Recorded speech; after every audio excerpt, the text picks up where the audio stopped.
So this video that I have for you is about how to stay motivated, how to keep the momentum going after the cleanse.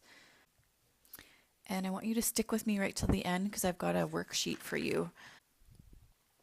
Just a simple little worksheet for you to think about what your bigger why is, what healthy habits you're going to continue with, and a few other things. So that'll be at the end of the video. Okay, so let's get started. So first of all, I want you to look at the new habits that you've incorporated in the past 7 days. The cleanse is so strict though that I don't want you to continue with all those habits, but it is great to pick out some of them and continue with them. So I've got a few examples listed there. Some examples of things you might want to continue with is your morning lemon water. And even if it's not necessarily your morning lemon water, if you continue the habit of, as soon as you wake up, have a large glass of water. Hydrating your body first thing on an empty stomach is huge. And if you add in that lemon water on occasion, then that provides extra benefits.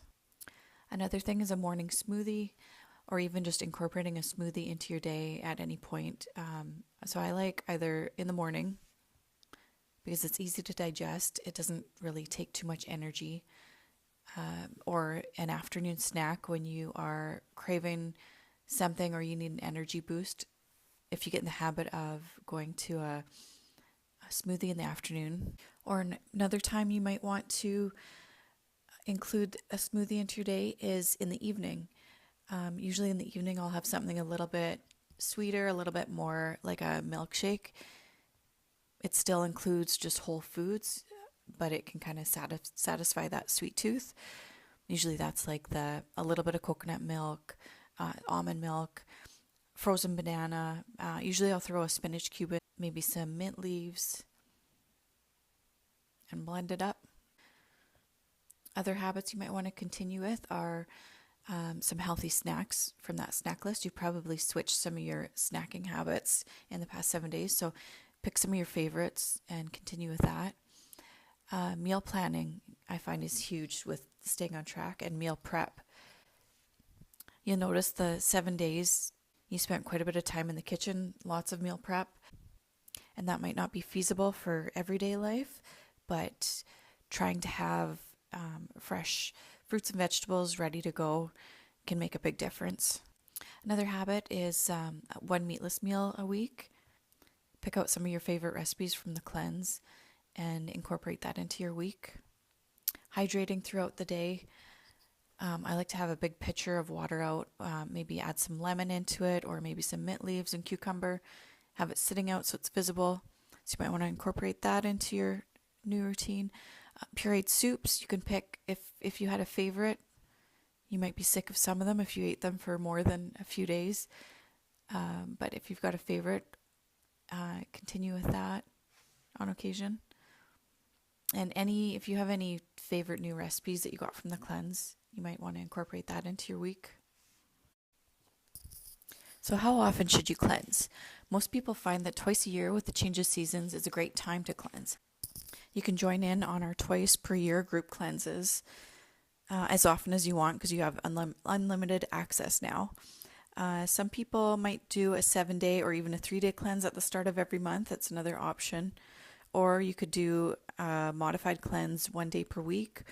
Or you can just do a cleanse whenever you are feeling run down or need reset. If you've been eating too much junk and you're feeling that, then sometimes that's a good time to slow it down, give your body a break, and do a cleanse. I personally like to do a 7-day cleanse spring and fall, and then maybe once a year if I find that I've really run my body down, then I might stop and do like either a 3-day cleanse or even like a 5 or up to a 7-day cleanse. And now I'm going to go on to one of the single biggest things that has helped me to stay motivated and stay on track with healthy eating. I want you to notice how foods make you feel, not just right after eating, but more importantly, the day after eating. Right after the cleanse is the perfect time to really get in tune with this. This association has been probably the single biggest thing that keeps me on track, healthy eating on a regular basis. So, does sugar or fried foods make you feel tired and lazy the next day? Does dairy cause you to notice breakouts a day or two later? Does gluten cause you to puff up or feel sore or maybe a little foggy the next day? Because we're eating these foods on a daily basis, we might not notice what is causing it. So, if you make note after the cleanse, you might notice it even more, or even just on a regular basis, if you can try to notice that. And generally, it'll be the day later. But this awareness will really help you to stay on track with eating well.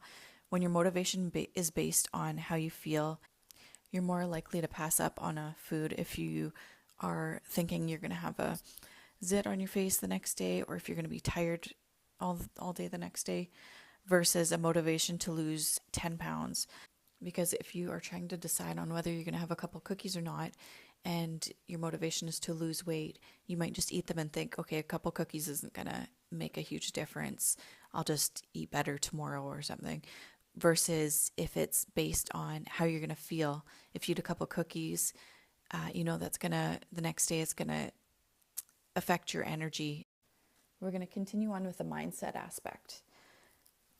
The next thing I want to look at is your bigger why. Your why being, I want to lose weight, usually isn't a big enough why to keep you motivated. But I want you to think about your bigger why. Why is it so important for you to eat healthy and to be healthy? Is it so you have that energy on a daily basis? You don't want to go through life feeling tired, sore, maybe grouchy. You don't want to go through life with that extra weight.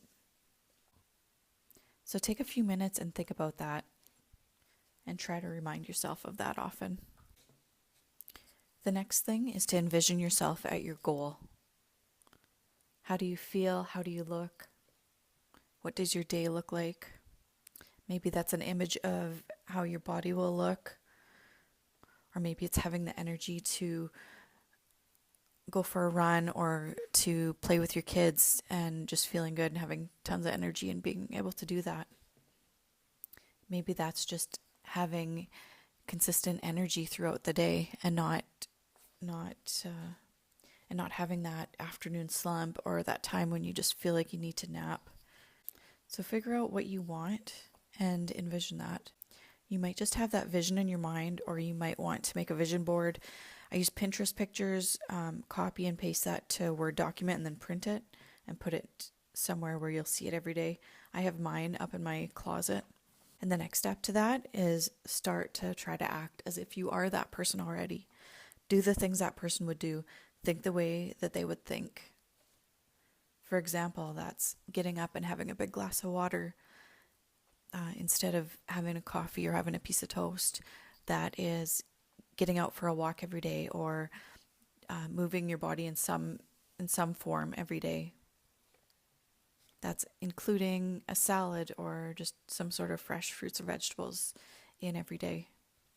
And my last mindset tip is to change the way you speak to yourself. I want you to catch yourself anytime you're saying something like, oh, why am I so fat? Or even just catch yourself every time you're thinking it and try to turn that around. Instead, you might want to try to switch your self-talk to things like, I'm going to be fit, I'm going to look good in those jeans, I'm going to be a runner. Then that is what you will get. If you're focusing on things like that, then you will naturally gravitate towards the activities that will get you there.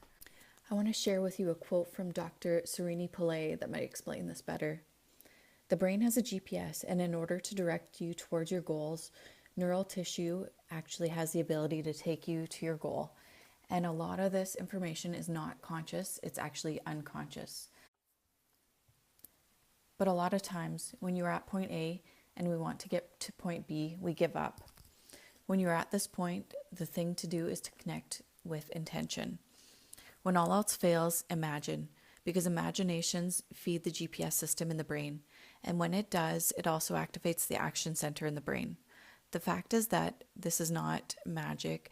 The fact is that the brain will move you towards your goal long before you know it. This is called preemptive perception.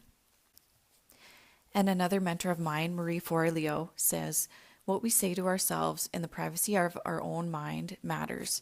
It drives our behavior, which drives our destiny, which shapes our world. So even though these thoughts might not seem like a big deal, they really are. And I'd first of all would like you to be aware of when they pop up. And second of all, I want you to try to shift those thoughts.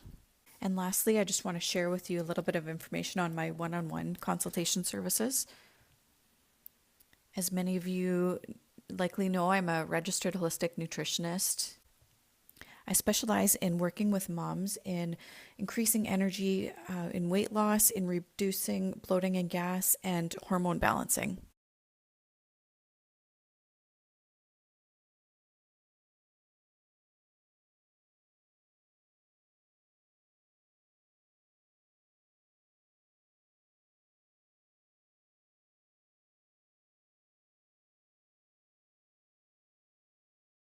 And finally, I want to thank you for joining me on this 7-day cleanse. I hope you got a lot of value out of it, and I hope you will join us again for our next group cleanse. Thank you. Bye.